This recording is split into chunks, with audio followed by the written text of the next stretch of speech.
আকাশবাণী শিলচর আঞ্চলিক সংবাদ পড়ছে সৌমিত্র চৌধুরী।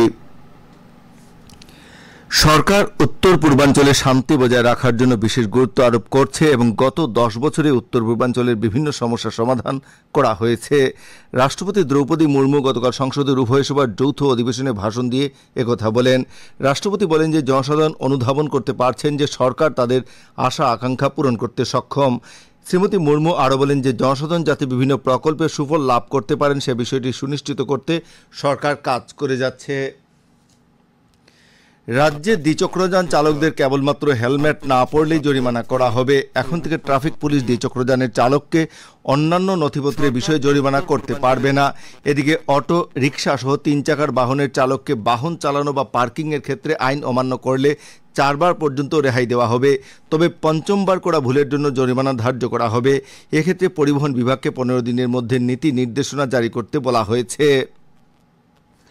গতকাল নলবাড়ীতে অনুষ্ঠিত আসাম মন্ত্রিসভার বৈঠকের পর মুখ্যমন্ত্রী ডক্টর হিমন্ত বিশ্ব শর্মা সাংবাদিকদের জানান যে আসাম সরকার সর্বশিক্ষা অভিযানের অধীনে শিক্ষকদের স্বস্তি দেওয়ার লক্ষ্যে 35,000 নতুন শিক্ষক পদ সৃষ্টি করে বিশেষ নিযুক্তির ব্যবস্থা করবে।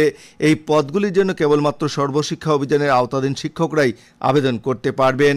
এই সিদ্ধান্তের ফলে পূর্বের অনিয়মিত পদগুলি বিলুপ্ত হওয়ার পাশাপাশি নতুন পদে নিযুক্তি লাভ করা শিক্ষকরা সরকারি নিয়মে বেতন এবং বার্ষিক বেতন বৃদ্ধির সুযোগ লাভ করতে পারবেন।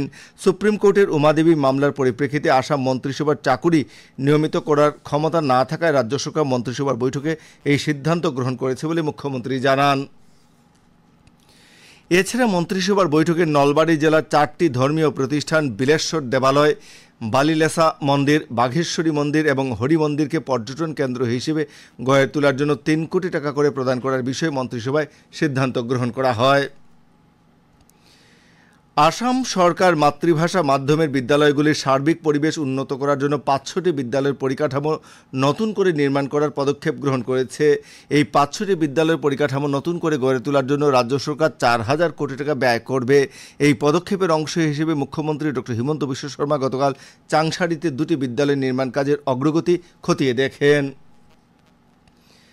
রাজ্যে বন্যা পরিস্থিতির উন্নতি হলেও 11টি জেলা 487টি গ্রাম এখনও বন্যার কবলে রয়েছে। এবারের বন্যায় 1,30,000-এরও অধিক লোক ক্ষতিগ্রস্ত হয়েছেন। প্রশাসনে তৈরি করে 109টি আশ্রয় শিবিরে 10,000-এরও বেশি লোক আশ্রয় নিয়েছেন।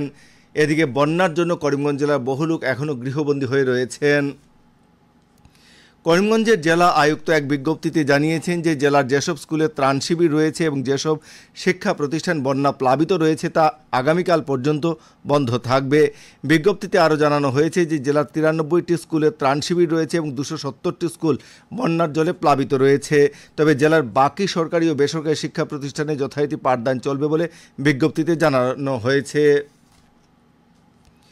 বরাক উপত্যকা বঙ্গ সাহিত্য সংস্কৃতি সম্মেলনের কাছাড় জেলা সমিতির ব্যবস্থাপনায় আগামীকাল শিলচর বঙ্গভবনে এ মাসের নাটক মঞ্চস্থ করবে ভাবিকাল থিয়েটার গ্রুপ। সমিতির পক্ষ থেকে জানানো হয়েছে যে আগামীকাল ভাবিকাল থিয়েটার গ্রুপের পরিবেশনায় মৃত্যুর সাথে অভিসার নাটক মঞ্চস্থ হবে। নাটক আগামীকাল সন্ধ্যা 7টায় শুরু হবে। গৌহাটির বালিকা বিকাশ ট্রাস্ট এবং শিলচরের বেসরকারি স্বেচ্ছাসেবী সংগঠন ইউথ এগেইনস্ট সোশ্যাল ইভিলসের যৌথ উদ্যোগে আজ চ্যাংকুড়ি চা বাগানে সকাল 11টায় মানব পাচার বিরোধী একটি সচেতনতা সভা অনুষ্ঠিত হবে। এদিকে গতকাল হাইলাকান্দি জেলার গাগলাছড়া চা বাগানেও অনুরূপ মানব পাচার বিরোধী সচেতনতা সভা অনুষ্ঠিত হয়।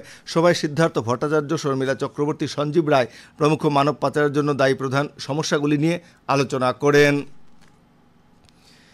আসাম দক্ষতা বিকাশ মিশনের উদ্যোগে প্রধানমন্ত্রী অনুসূচিত জাতি অভ্যুদয় যোজনার অধীনে তপশিলি জাতি অন্তর্ভুক্ত প্রার্থীদের বিনামূল্যে দক্ষতা বিকাশ প্রশিক্ষণের ব্যবস্থা করা হয়েছে।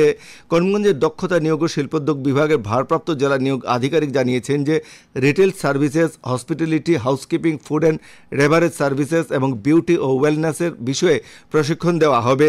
এই প্রশিক্ষণের জন্য তপশিলি জাতির প্রার্থীদের বয়স 18 থেকে 25 বছর, শিক্ষাগত যোগ্যতা উচ্চতর মাধ্যমিক পাস এবং 2.5 লক্ষ টাকার বার্ষিক নিচে আয়ের প্রমাণপত্র থাকতে হবে।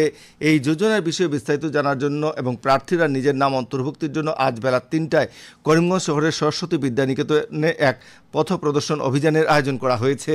এই অভিযানে জেলার ইচ্ছুক প্রার্থীদের যোগদান করতে অনুরোধ করা হয়েছে। শিলচরের চক্ষু হাসপাতালের উদ্যোগে আগামী 30শে জুন লক্ষ্মীপুর বিধানসভা কেন্দ্রের পয়লাপুল কণ্ঠগ্রামে বিনামূল্যে চক্ষু পরীক্ষা শিবির অনুষ্ঠিত হবে। শিবিরটি সকাল 10টায় শুরু হবে। আঞ্চলিক সংবাদ এখনকার মতো শেষ হলো। পরবর্তী আঞ্চলিক সংবাদ রাত 7টা 45 মিনিটে।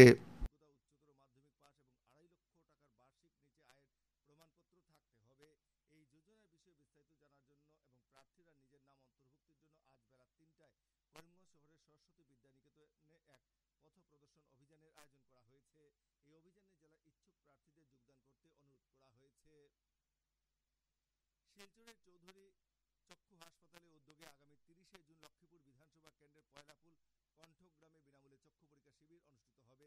শিবিরটি সকাল 10টায় শুরু হবে।